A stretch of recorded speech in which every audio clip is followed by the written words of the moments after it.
Commissioning এর বছর পার হলেও শুরু হয়নি সিঙ্গেল পয়েন্ট মোরিং এর বাণিজ্যিক ব্যবহার। অপারেটর নিয়োগে বিলম্বই কারণ, প্রকল্পের মেয়াদের সঙ্গে ব্যয় বেড়েছে দ্বিগুণ। তিস্তায় সহায়তা করতে রাজি চীন, জ্বালানির পরিকল্পনা উপদেষ্টা। একনেকের চট্টগ্রামের বে টার্মিনাল প্রকল্পের অনুমোদন, 23 এপ্রিল বিশ্ব ব্যাংকের সঙ্গে চুক্তি। আধুনিকতার ছোঁয়ায় বিলুপ্তির পথে ঐতিহ্যের শীতল পাটে বিকল্প ভাবনায় ফিরিয়ে আনার উদ্যোগ, প্রশিক্ষণ ও সহজ শর্তে ঋণের আশ্বাস বিসিকের। নিষেধাজ্ঞায় কর্মহীন উপকূলের জেলেরা এক সপ্তাহ মেলেনি সরকারি সহায়তা, বরাদ্দ পেতে মন্ত্রণালয়ের দিকে তাকিয়ে মৎস্য বিভাগ। এবং ইতালির জাহাজ নির্মাণ শিল্পে অর্ধ শতাধিক কোম্পানির মালিক এখন প্রবাসী বাংলাদেশে। কাজ করছেন অন্তত 20,000 শ্রমিকও, সমৃদ্ধ করছেন রেমিটেন্স।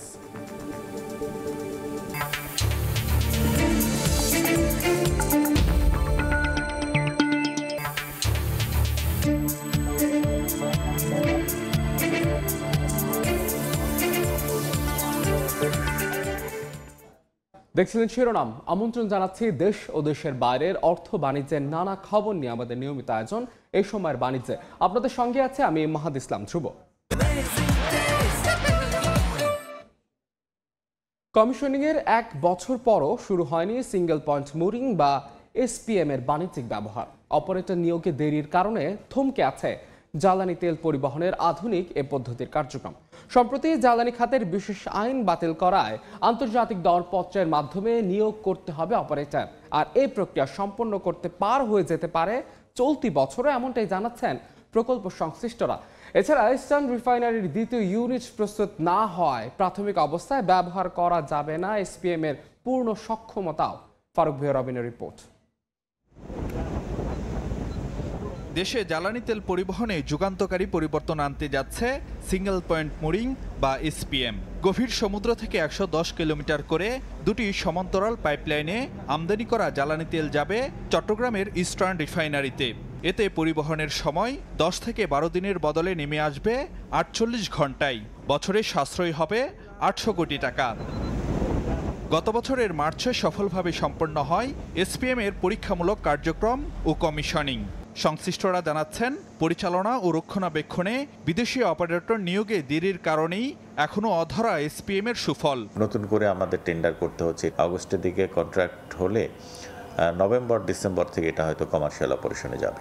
এসপিএম এর মাধ্যমে বছরে সঞ্চালন করা যাবে 45 লাখ মেট্রিক টন ডিজেল আর একই পরিমাণ অপরিশোধিত জ্বালানি তেল। বিপরীতে দেশে এখনও বার্ষিক পরিশোধন সক্ষমতা আছে কেবল 15 লাখ মেট্রিক টনের। সেক্ষেত্রে ইস্টার্ন রিফাইনারির দ্বিতীয় ইউনিট নির্মাণের আগ পর্যন্ত সংশয় আছে পূর্ণ ক্ষমতায় এসপিএম এর ব্যবহার নিয়ে। এই প্রকল্পটির সঙ্গে সঙ্গতি রেখে সমানতালে বাড়েনি দেশের জ্বালানি তেল পরিশোধন সক্ষমতা। ফলে এসব অবকাঠামোর বড় একটি অংশই দীর্ঘ সময় অলস পড়ে থাকার শঙ্কা তৈরি হয়েছে। অ্যারাউন্ড 70% তো আমরা ধরেন ইউজ করতে পারবোই। ডিজেলের চাহিদা তো দেশে অনেক, সেক্ষেত্রে 45-এর জায়গায় আমরা আরও বেশি আনতে পারবো, ডিপেন্ডস করছে আমাদের ডিমান্ডের উপরে। অতিরিক্ত ক্ষমতাটা আমরা ব্যবহার করতে পারছি না বলে আমাদের একটা পেমেন্ট আছে, সেই পেমেন্টটাকে কমিয়ে আনার জন্য বা সেই খরচটাকে কমিয়ে আনার জন্য দ্রুততম সময়ের মধ্যে দ্বিতীয় ইয়ারেলটা করা দরকার। 2015 সালে ডিপিপি তৈরির পর 2018 সালের ডিসেম্বরের মধ্যে এসপিএম বাস্তবায়নের প্রাথমিক লক্ষ্য থাকলেও পরে দফায় দফায় বাড়ে প্রকল্পের মেয়াদ। ব্যয়ও বেড়ে দাঁড়ায় দ্বিগুণ, প্রায় 8.5 কোটি টাকা। ফারুক ভিয়া রবিন, সময় সংবাদ, কক্সবাজার। তিস্তা পরিকল্পনা সহায়তা করতে রাজি চীন, তবে পানি পেতে লাগবে ভারতের সদিচ্ছা। রোববার একনেক বৈঠক শেষে ব্রিফিংয়ে এই কথা জানান পরিকল্পনা উপদেষ্টা ওয়াহিদউদ্দিন মাহমুদ। বলেন, ট্রাম্পের নীতিতে রোহিঙ্গা অনুদান নিয়ে চিন্তায় সরকার। প্রায় 1 যুগ ঝুলে থাকার পর চট্টগ্রাম বন্দরের সক্ষমতা বাড়াতে অনুমোদন পেয়েছে বে টার্মিনাল নির্মাণ প্রকল্প। দেশের মোট আমদানি পণ্যের প্রায় 85 থেকে 90% এবং রপ্তানি পণ্যের 85% পরিবহন হয় চট্টগ্রাম বন্দর দিয়ে। অর্থনীতির লাইফ লাইন হিসেবে পরিচিত এই বন্দর বছরে কন্টেইনার হ্যান্ডেলিং করছে 30 থেকে 32 লাখ কন্টেইনার। দেশের প্রধান বন্দরের সক্ষমতা বাড়াতে 2013 সালে বে টার্মিনাল নির্মাণের নীতিগত সিদ্ধান্ত নেয় সরকার, তবে তা আটকে ছিল এক যুগ। অবশেষে 13,500 কোটি টাকার এই প্রকল্প অনুমোদন দিয়েছে অন্তর্বর্তী সরকার। প্রকল্পের আওতায় বঙ্গোপসাগর উপকূলে 4টি টার্মিনাল নির্মাণ করা হবে। টার্মিনাল 1 হবে এন্টারপ্রাইজ অফ সিঙ্গাপুর বলে একটা কোম্পানি আছে, আর টার্মিনাল 2 করবে ডিপি ওয়ার্ল্ড। কক্সবাজারে রোহিঙ্গাদের স্বাস্থ্যসেবা সহ মৌলিক চাহিদা পূরণে বিশ্বব্যাংকের দেয়া 395 কোটি টাকা ব্যয়ের সংশোধিত প্রকল্পের অনুমোদনও দেওয়া হয়েছে। তবে ট্রাম্পের নীতিতে রোহিঙ্গা অনুদান নিয়ে সংশয় প্রকাশ করেন পরিকল্পনা উপদেষ্টা। ট্রাম্প অ্যাডমিনিস্ট্রেশনের পলিসি, তাতে করে আমরা রোহিঙ্গাদের এই যে অনুদান আমাদের প্রয়োজন হয় এটা ভবিষ্যতে কীভাবে ইউএনওর মাধ্যমে আমরা কতটুকু সেটা পেতে পারবো। তিস্তা প্রকল্পের অগ্রগতি নিয়েও কথা বলেন পরিকল্পনা উপদেষ্টা। ভারতের সহযোগিতা ছাড়া যেই পানি আসে সেটুকুতে কি একটা ভালো প্রকল্প হবে কিনা, চীন নীতিগতভাবে সম্মত সেটা করতে। রোববারের একনেক বৈঠকে 24,247 কোটি টাকা ব্যয়ে মোট 16টি প্রকল্পের অনুমোদন দেওয়া হয়েছে। যতদূর শুভ খান, সময় সংবাদ, ঢাকা।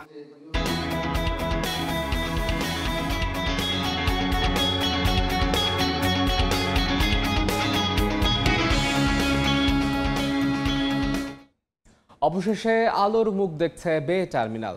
একনেকে অনুমোদন পাওয়ার মাত্র 2 দিনের মাথায় 23 এপ্রিল বিশ্বব্যাংকের সঙ্গে 650 মিলিয়ন মার্কিন ডলারের চুক্তি করবে চট্টগ্রাম বন্দর।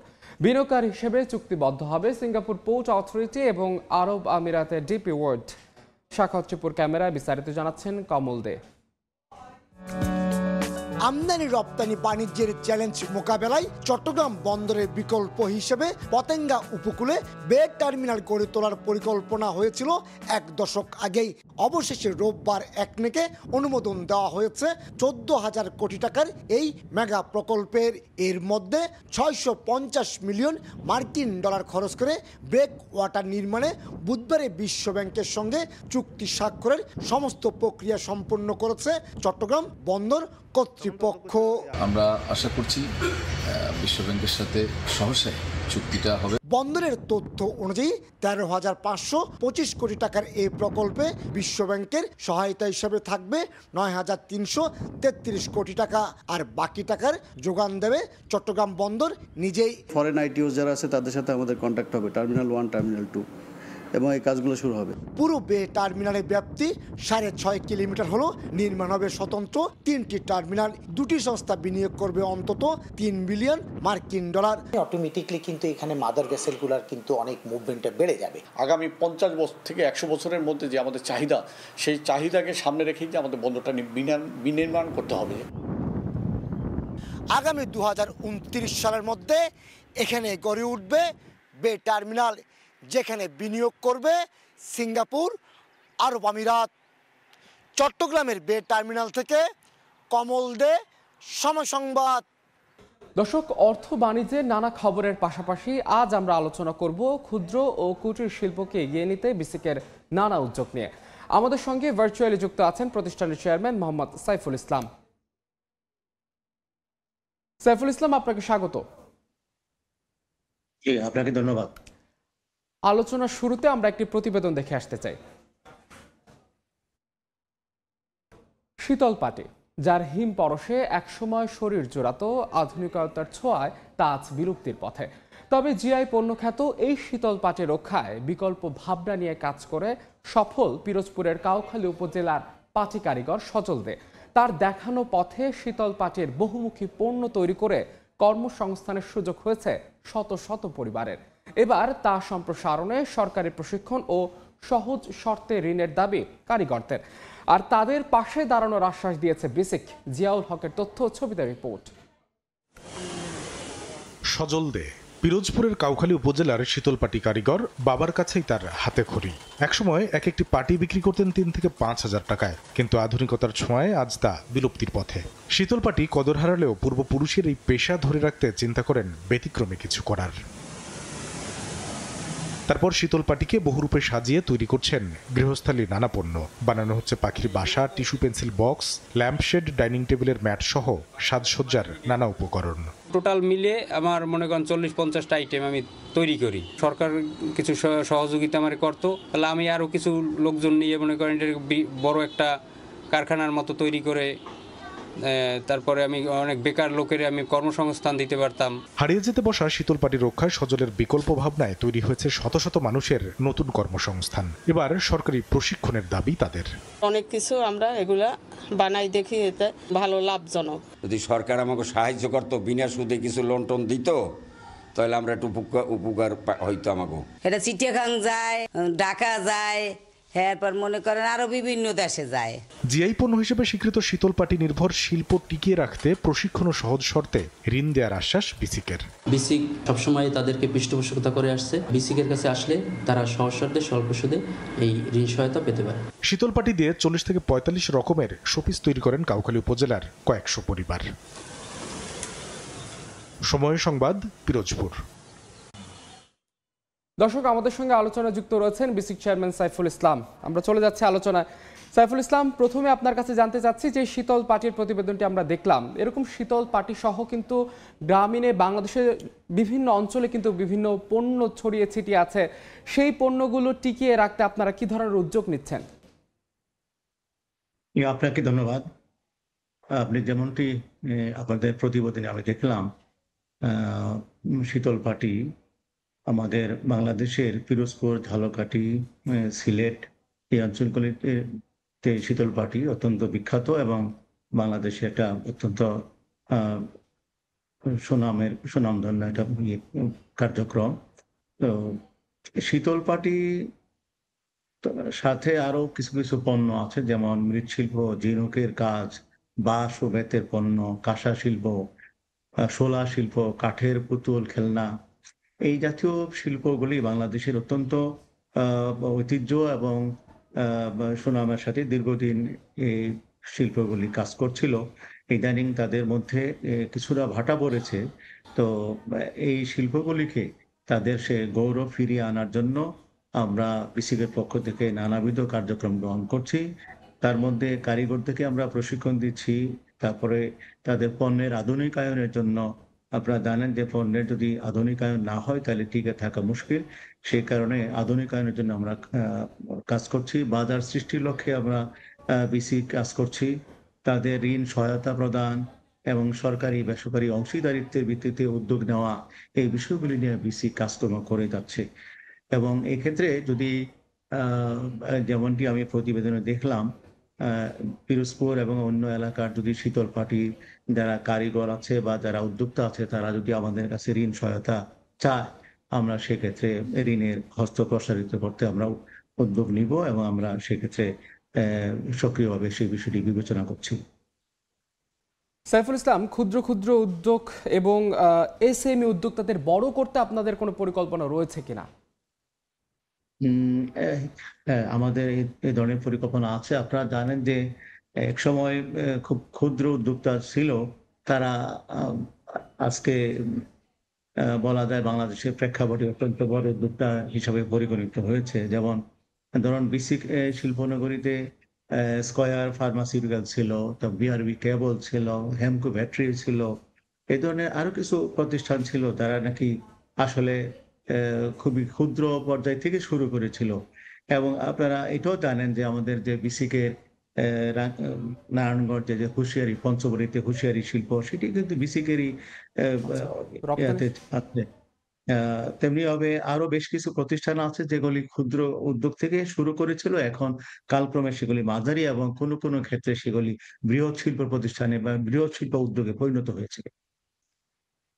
বিসিকের কার্যক্রম সম্পর্কে যেখানে জানাচ্ছিলেন, আমি একটু জানতে চাই যে বাংলাদেশে কিন্তু সারা দেশে কিন্তু বিসিকের অনেকগুলো শিল্পনগরী আছে, শিল্প, এবং সেগুলো কতটুকু সফল এবং সেগুলো কিছু ব্যর্থ কিনা এই বিষয়ে আপনার বক্তব্যটা জানতে চাচ্ছি। এবং তার সাথে একটু জানতে চাচ্ছি রপ্তানি বাজারের জন্য সম্ভাবনাময় নতুন কোনো পণ্য আপনারা শনাক্ত করতে সক্ষম হয়েছেন কিনা? আপনাকে ধন্যবাদ। আপনারা হয়তো অবগত আছেন যে বাংলাদেশের 64 জেলায় বিসিকের জেলা কার্যালয় আছে। তাছাড়া 83টি শিল্পনগরী বর্তমানে বিসিকের কার্যক্রম চালু আছে, আরো ২-৩টি শিল্পনগরী আমাদের পাইপলাইনে আছে। এছাড়া রয়েছে ১৫টি দক্ষতা কেন্দ্র আছে, ৬টি মধু উন্নয়ন কেন্দ্র আছে, একটি লবণ শিল্পের জন্য ১২টি লবণ কেন্দ্র রয়েছে, একটি নকশা কেন্দ্র আছে আমাদের মতিঝিল অফিসে, ৩ পার্বত্য জেলায় ৩টি সিআইডিবি কার্যালয় আছে। তারপরে একটা প্রশিক্ষণ কেন্দ্র আছে আমাদের উত্তরায়। ৪টি আঞ্চলিক কার্যালয় আছে এবং প্রধান কার্যালয় সহ সারা দেশে ১৯১টি কার্যালয়ের মাধ্যমে বিসি ক্ষুদ্র, কুটির, মাইক্রো, মাঝারি শিল্প রক্ষার জন্য বিভিন্ন রকমের কার্যক্রম পরিচালনা করছে। এটি একটি বিষয়। আরেকটি বিষয় হলো যে আপনি যে কথাটি বলেছেন যে বিসিকে যে কন্ট্রিবিউশন, যেটা আসলে আপনারা জানেন যে শিল্প খাতে আমাদের সামগ্রিক অবদান প্রায় ৪০-এর কাছাকাছি। এর মধ্যে বিসিক শিল্প নগরীতে ৮৮৭টি রপ্তানিমুখী শিল্প ইউনিটের মাধ্যমে ৩১,৭৫৭ কোটি ২ লাখ টাকার পণ্য রপ্তানি করা হয়েছে, যা মোট রপ্তানি প্রায় ১১%। সেটি কিন্তু যথেষ্ট একটা সিগনিফিক্যান্ট অ্যামাউন্ট। আমাদের বিসিকের ৮৩টি শিল্পনগরীর ৬,১৭৬টি শিল্প ইউনিটের মাধ্যমে প্রায় ৮,২৫,০০০ জনের কর্মসংস্থান হচ্ছে, যার মধ্যে মহিলা ৩,০৪,৭০৮। আরেকটি প্রশ্ন আপনি করেছেন যে বিশেষ কোনো পণ্যের বিষয় নিয়ে আমরা গুরুত্ব দিচ্ছি কিনা। আসলে যে বিষয়টা আমাদের মূল ফোকাস ছিল যে ক্ষুদ্র কুটির শিল্প এবং মাঝারি শিল্পের বিকাশ, যেগুলি আমাদের ইতিহাস এবং ঐতিহ্যের সাথে সম্পৃক্ত, সেই শিল্পগুলিকেই আসলে বিসিক প্রমোট করতে চায়। সেই কারণে আমাদের যে সমস্ত ট্রেডিশনাল যেগুলি ছিল, আধুনিক কিছু শিল্প আছে, যেমন ঔষধ তৈরি, পোশাক, পাটজাত, এগুলি আমাদের পুরানো। সাথে সাথে চামড়াজাত পণ্য, প্লাস্টিক পণ্য, হস্তশিল্পজাত পণ্য, টেক্সটাইল, কৃষিভিত্তিক পণ্য, এই সমস্ত শিল্পগুলি আমাদের এখন প্রায়োরিটি তালিকায় আছে। তাছাড়া আমাদের যে সমস্ত মৃৎশিল্প যেগুলি আছে, তারপরে যে ট্রেডিশনাল কিছু শিল্পের কথা আগে আমি উল্লেখ করেছি, সেগুলি আমাদের প্রায়োরিটি লিস্টের মধ্যে আছে। এছাড়া আমরা খাদ্য প্রক্রিয়াজাতকরণ কিছু প্রকল্প আমরা নিচ্ছি। সেগুলি আপনারা জানেন যে চট্টগ্রাম শিল্পনগরীতে খাদ্য সামগ্রী উৎপাদন ছাড়াও মিষ্টিজাত কিছু পণ্য হয়। সিলেটে বনফুল রয়েছে, সেখানে ফুলকলি একটি শিল্পনগরীতে ফুলকলি রয়েছে, এটা অত্যন্ত প্রসিদ্ধ একটি ইয়ে। তাছাড়া লক্ষ্মীপুরে লাভ ক্যান্ডি একটা উৎপাদন হয় এবং সেটিও কিন্তু দেশে এবং দেশের বাইরে কিন্তু সুনাম। সাইফুল ইসলাম, আমি একটু জানতে চাচ্ছি যে ক্লাস্টার ভিত্তিক পণ্যের বাজার কেমন বাড়ছে, এর সঙ্গে একটু জানতে চাই এই জিআই পণ্য শনাক্ত অঞ্চল ভিত্তিক পণ্যের বিপণন বাড়াতে আপনাদের উদ্যোগ কি? জিআই পণ্য পণ্যের বিষয় নিয়ে আপনারা অবগত আছেন যে বাংলাদেশে যে জিআই পণ্যের মধ্যে জামদানি শাড়ি আমাদের বিসিকে 2016 সনে জামদানি শাড়ি জিআই পণ্য হিসেবে ঘোষিত হয়। রংপুরের শতরঞ্জি, বাংলাদেশের শীতল পাটি, এই পণ্যগুলি জিআই পণ্য হিসেবে ঘোষিত হয় এবং এই জিআই পণ্যগুলি আসলে বিকাশের জন্য আমরা ঘনিষ্ঠভাবে কাজ করছি। সেটা হলো এডিপি, ডাইরেক্টরেট অফ প্যাটেন্ট এবং ডিজাইন যে প্রতিষ্ঠান আছে, তাদের সাথে কাজ করছি। আর এই সমস্ত পণ্যের branding, digital marketing, export roadmap, এগুলি নিয়ে বিসি কাজ করছে। শতরঞ্জির ব্র্যান্ডিং লোগো তৈরি হয়েছে এবং ট্রেডমার্ক কর্তৃক এটা নিবন্ধিত হয়েছে। তো সুতরাং জিআই পণ্য শুধুমাত্র কে পরিচিত করানো সেটি আমাদের উদ্দেশ্য নয়। জিআই পণ্যকে কম্পিটিটিভ মার্কেটে সেটিকে বিকাশ লাভ করা এবং তাদেরকে প্রতিযোগিতামূলক করা, তাদের পণ্যের উৎকর্ষতা সেটাকে বজায় রাখা, সেই বিষয়টা আমাদের উদ্দেশ্য। ক্লাস্টার ভিত্তিক পণ্যের বাজার বিষয় নিয়ে আরেকটি বিষয় আপনার আলোচনায় এসছে। তো ক্লাস্টার ভিত্তিক বাজারের বিষয় নিয়েও আমরা কাজ করছি। আপনার নরসিংদী তাঁত শিল্প, ভৈরবের পাদুকা শিল্প, তারপরে সিলেট ও ঝালকাঠির শীতল পাটি, যশোর মেহেরপুর অঞ্চলের ফুলের চাষ, এগুলি কিন্তু ক্লাস্টার ভিত্তিক কার্যক্রম চলছে। ইসলাম, আমরা আলোচনার একদম শেষ পর্যায়ে, আমি একটু সবশেষ আপনার কাছে জানতে চাচ্ছি, বিসিকের নানান কর্ম পরিকল্পনা সম্পর্কে আপনি জানালেন, সবশেষে একটু যদি বলতেন, উদ্যোক্তা ঝরে পড়ারও কিন্তু ঘটনা ঘটছে, উদ্যোক্তা ঝরে পড়া রোধে বিসিকের কর্ম পরিকল্পনা কি রয়েছে, একটু ছোট করে যদি জানাতেন। এই বিষয়টা কিন্তু পারস্পরিক বিষয়। উদ্যোক্তাদেরকে ট্রেনিং দেওয়া, তাদেরকে মোটিভেট করা, তাদেরকে ঋণ সহায়তা দেওয়া, তাদেরকে শিল্প প্লট দেওয়া, এই সামগ্রিক বিষয়ে বিসিক সম্পৃক্ত আছে। তারপরে দেখা গেল যে ২০-২৫% বা ক্ষেত্র বিশেষে আরো বেশি পরিমাণ উদ্যোক্তা ঝরেও যায়। কারণ উদ্যোক্তারা হয়তো অন্য কোনো পেশায় চলে যেতে পারে, তাদেরও অপশন খোলা থাকে। তারা হয়তো প্রথমে যেভাবে চিন্তা করছে বা আমরা যেভাবে ট্রেনিং দিচ্ছি, ক্ষেত্র বিশেষে কিছু সুইচ ওভার করতে পারে, এটা স্বাভাবিক। তার কাছে যদি বেটার অন্য কোনো অপশন থাকে সেটাও করতে পারে। কিন্তু বিসিক এর এই ক্ষেত্রে আমরা তাদেরকে ক্লোজলি মনিটর করছি। তাদের যদি কোনো সমস্যা থাকে আমাদের কর্মকর্তারা যোগাযোগ করছেন। কেন তারা ট্রেনিং এবং অন্যান্য কার্যক্রম গ্রহণ করার পরেও কেন আমাদের সেই শিল্প স্থাপন করছেন না, সেই বিষয় নিয়ে আমাদের পরামর্শ সেবা চালু আছে। ব্যবসায়িক নেটওয়ার্কের জন্য আমরা উদ্যোগ নিয়েছি, ইনকিউবেশন সাপোর্ট আমরা দিচ্ছি। তারপরে অন্যান্য যে সমস্ত জনাব সাইফুল ইসলাম, আপনাকে অসংখ্য ধন্যবাদ আমাদের সঙ্গে আলোচনায় যুক্ত থাকার জন্য। আপনাকে ধন্যবাদ। দর্শক, আলোচনায় যুক্ত ছিলেন বিসিক চেয়ারম্যান সাইফুল ইসলাম। দেখছেন এসবার বাণিজ্য, সঙ্গেই থাকুন। পাহাড় কেটে অতিরিক্ত অংশ নিয়ে ভবন নির্মাণের বিরুদ্ধে অভিযানে নেমেছে চট্টগ্রাম উন্নয়ন কর্তৃপক্ষ। বিস্তারিত জানাতে নগরীর আশকার দিঘির পাড় এলাকায় আছেন রিপোর্টার পার্থপ্রতিম বিশ্বাস। যাচ্ছে তার কাছে। পার্থ,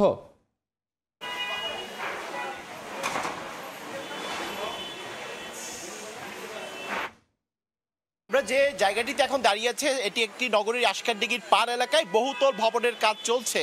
যে ভবনটি এখন দাঁড়িয়ে আছে এখানে এটি একসময় গ্রিনলেস পাহাড় নামে পরিচিত ছিল, কিন্তু সেই পাহাড়টির আসলে অবশিষ্ট অংশ আর নেই বললেই চলে। আপনারা আমাদের ক্যামেরায় দেখতে পাচ্ছেন এই যে ভবনটির পিছনে যে পাহাড়টি, এই পাহাড়টি কিন্তু নির্বিচারে কেটে এবং যত্রতত্রভাবে কোনো নিয়ম নীতির তোয়াক্কা না করে কিন্তু এখানে বহুতল ভবন নির্মাণ করা হচ্ছে। সেক্ষেত্রে সিডিএ থেকে যতটুকু আসলে পারমিশন দেওয়া হয়েছিল বা অনুমতি দেওয়া হয়েছিল তার আরো অনেক বেশি অংশে পিছনের দিকে পাহাড় কেটে আসলে বহুতল ভবন করা হচ্ছে। মূলত আমরা চট্টগ্রাম উন্নয়ন কর্তৃপক্ষের ম্যাজিস্ট্রেট কিংবা যারা এসেছেন তাদের সাথে কথা বলেছিলাম, তারা আমাদেরকে জানিয়েছেন আসলে যে কোনোভাবেই হোক সিডিএ থেকে যে এখানে ভবন নির্মাণের অনুমতি দিয়েছে, কিন্তু যতটুকু ভবন নির্মাণের অনুমতি দেওয়া হয়েছিল তার বেশি অংশ, বিশেষ করে পাহাড় কাটা যাবে না এমন শর্তের ভিত্তিতে কিন্তু এখানে আসলে অনুমতি দেওয়া হয়েছিল। কিন্তু এসে যেটি আমরা দেখছি পাহাড় কেটে পুরোপুরি সাবার করে ফেলা হয়েছে। এখানে যে জায়গাটি আমরা দেখছি এটি আসলে একসময় চট্টগ্রামের সবার কাছেই পরিচিত ছিল এই পাহাড়গুলো, কিন্তু এখন একদম চোখে দেখা যায় না বাইরে থেকে।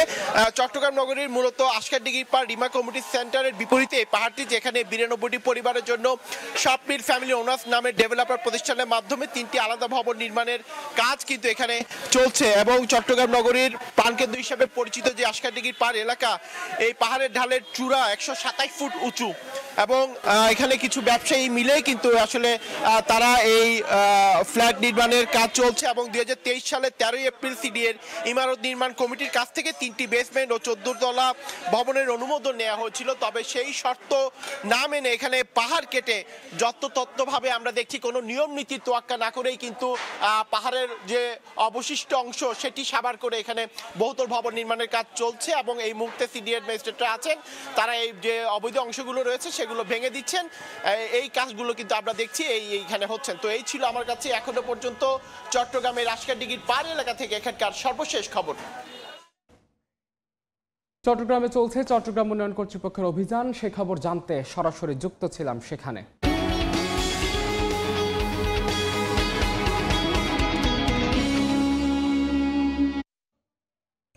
এলডিসি উত্তরণে কর্পোরেট কর সংস্কার নিয়ে সংবাদ সম্মেলনের আয়োজন করেছে বেসরকারি গবেষণা সংস্থা Centre for Policy Dialogue CPD. সরাসরি যাচ্ছি সেখানে।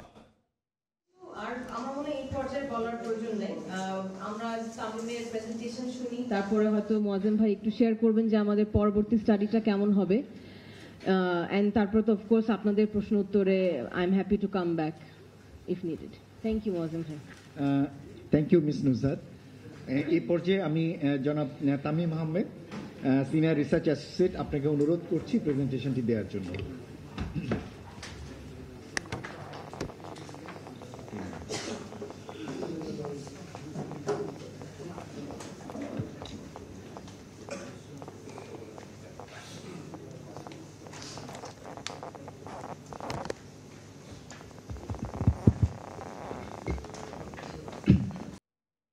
দেখছেন এই সময়ের বাণিজ্য।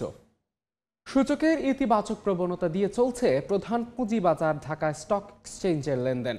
সকাল 11টা পর্যন্ত প্রথম ঘন্টার লেনদেন ডিএসই এর 3টি সূচকের মধ্যে প্রধান সূচক DSEX বেড়েছে 7.5 পয়েন্ট, সরিয়া সূচক DSES বেড়েছে 2.5 পয়েন্ট এবং বাছাইকৃত কোম্পানিগুলোর সূচক DSE 30 বেড়েছে 3 পয়েন্ট।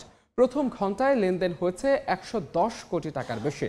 শেয়ার হাতবদল হওয়া প্রতিষ্ঠানগুলোর মধ্যে দাম বেড়েছে 198টির, কমেছে 106টির এবং অপরিবর্তিত আছে 81টি কোম্পানির শেয়ারের দাম।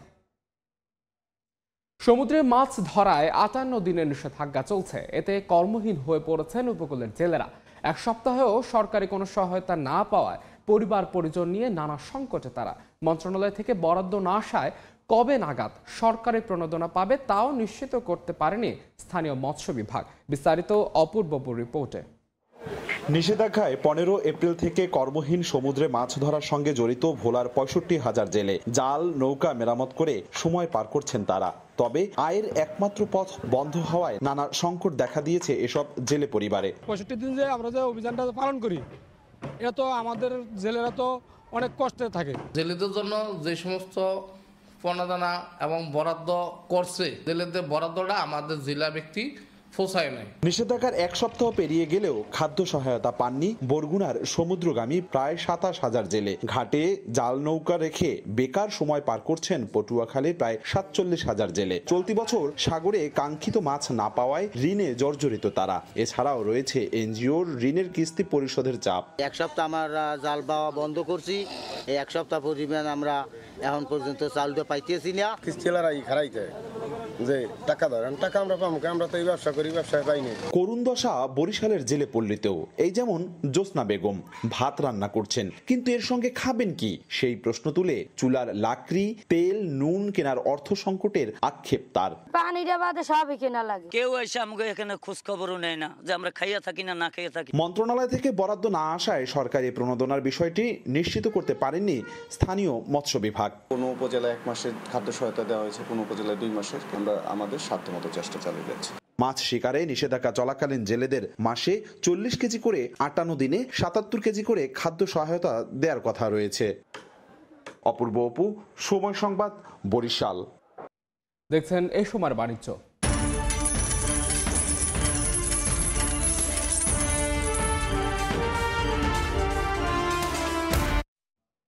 মার্কিন যুক্তরাষ্ট্র ও চীনের বাণিজ্য যুদ্ধে বৈশ্বিক উৎপাদন খাতে মন্দার শঙ্কা দেখা দিয়েছে। এতে অবকাঠামো নির্মাণ ও শিল্পপণ্যের দাম এখন নিম্নমুখী। ট্রেডিং ইকোনমিক্সের তথ্য বলছে অ্যালুমিনিয়ামের দাম মাস ব্যবধানে 10% বেশি কমেছে। বর্তমানে এই শিল্প পণ্যটির প্রতি টন বিক্রি হচ্ছে $2,383। শিল্পে ব্যবহার করা আরেক দরকারি পণ্য টিনের দামও মাস ব্যবধানে নেমে গেছে 13% বেশি। 2 এপ্রিলের পর থেকে বিশ্ববাজারে পণ্যটির দাম 20% বেশি কমেছে। বর্তমানে প্রতি টন বিক্রি হচ্ছে $30,643। মরিচা বিরোধী হিসেবে পরিচিত জিঙ্কের বাজারে চাহিদা কমায় মাস ব্যবধানে পণ্যটির দাম কমেছে 12.35%। প্রতি টনের বর্তমান দাম $2,592। এর আগে 9 এপ্রিল পণ্যটির দাম $2,560 নেমে গিয়েছিল, যা ছিল 1 বছরের মধ্যে সর্বনিম্ন। সড়ক অবকাঠামো তৈরিতে প্রয়োজনীয় ভিটামিনের দামও মাস ব্যবধানে প্রায় 3% কমেছে। তবে সোমবার $28 বেড়ে প্রতি টনের দাম হয়েছে $3,371। ইয়ানুর শিফাত, সময় সংবাদ। দেখছেন এই সময়ের বাণিজ্য। ইতালির জাহাজ নির্মাণ শিল্পে অর্ধশতাধিক কোম্পানির মালিক এখন প্রবাসী বাংলাদেশে কাজ করছেন অন্তত 20,000 শ্রমিক। ইতালি থেকে মাকসুদ রহমানের পাঠানো তথ্য ছবিতে রিপোর্ট। গুণগত মান, ডিজাইন, নির্মাণী অভিজ্ঞতা সব বিবেচনায় জাহাজ কেনার জন্য বিশ্বব্যাপী ক্রেতাদের বিশ্বস্ত ঠিকানা ইতালি। ক্রুজ শিপ, ফেরি, কার্গো, গ্যাস ট্যাঙ্কার থেকে শুরু করে যাত্রীবাহী জাহাজ তৈরিতেও ইতালি বিশ্বসেরা। বর্তমানে দেশটির জাহাজ নির্মাণ ক্ষেত্র থেকে বছরে আয় প্রায় 2,770 কোটি ইউরো। দেশটির জাহাজ নির্মাণ ক্ষেত্রে নিয়োজিত আছেন প্রায় 54,000 শ্রমিক। এর মধ্যে বাংলাদেশি রয়েছেন 20,000-এর বেশি। এছাড়াও জাহাজ নির্মাণ সংশ্লিষ্ট অর্ধশতাধিক কোম্পানির মালিক এখন প্রবাসী বাংলাদেশি। আমরা অসংখ্য বাংলাদেশি এই শিল্পে কাজ করছি এবং ইটালির রিমিটেন্সের ক্ষেত্রে এই শিল্প খুবই গুরুত্বপূর্ণ ভূমিকা পালন করছে। ইটালি ভেনিস এবং ইটালির বিভিন্ন শহরে এই কাজ চলে, জাহাজের কাজ। এবং আমরা কাজ করি না, আমাদের বাংলাদেশে অনেকে মালিক আছে, এতে করে আমরা বাংলাদেশের অনেক উন্নয়ন এবং সুনাম বাড়তেছে। জাহাজ শিল্পে যারা কাজ করে ওরা অন্য কাজের থেকে একটু ডিমান্ডও বেশি বা একটু স্যালারিও বেশি পাচ্ছে। এই শিল্পে আপনি অনেক বেতন প্লাস আমরা সবাই ফ্যামিলি নিয়ে খুব ভালো অবস্থায় আছি। অন্যান্য পেশার তুলনায় বেতন তুলনামূলক বেশি হওয়ায় জাহাজ নির্মাণ শিল্পে সবচেয়ে বেশি ঝুঁকছেন প্রবাসীরা। এতে বাড়ছে বাংলাদেশের শক্ত অবস্থান, উপকৃত হচ্ছে বাংলাদেশের রেমিটেন্স খাত। ইতালির বিশ্ববিখ্যাত জাহাজগুলো এখন নির্মিত হচ্ছে বাংলাদেশি প্রবাসীদের নিপুণ হাতে। মনফালকনে, ভেনিস, জেনোভা, নাপোলির মতো বিশ্ববিখ্যাত শিপইয়ার্ডে কাজ করে থাকেন বাংলাদেশিরা। সময় সংবাদ, ইতালি। এ পর্যায়ে শীর্ষ সংবাদগুলো জানিয়ে দিচ্ছে আরেকবার। কমিশনিং এর বছর পার হলেও শুরু হয়নি গভীর সাগর থেকে পাইপলাইনে জ্বালানি তেল সরবরাহ। অপারেটর নিয়োগ না হওয়ায় সিঙ্গেল মুনিং এর সুফল, ব্যয় বেড়েছে দ্বিগুণ। তিস্তায় সহায়তা করতে রাজি চীন, জানালেন পরিকল্পনা উপদেষ্টা। একনেকে চট্টগ্রামের বে টার্মিনাল প্রকল্পের অনুমোদন, 23 এপ্রিল বিশ্ব ব্যাংকের সঙ্গে চুক্তি। এবং আধুনিকতার ছোঁয়ায় বিলুপ্তির পথে ঐতিহ্যের শীতল পাটি, বিকল্প ভাবনায় ফিরে আনার উদ্যোগ, প্রশিক্ষণ ও সহজ শর্তে ঋণের আশ্বাস বিসিকের।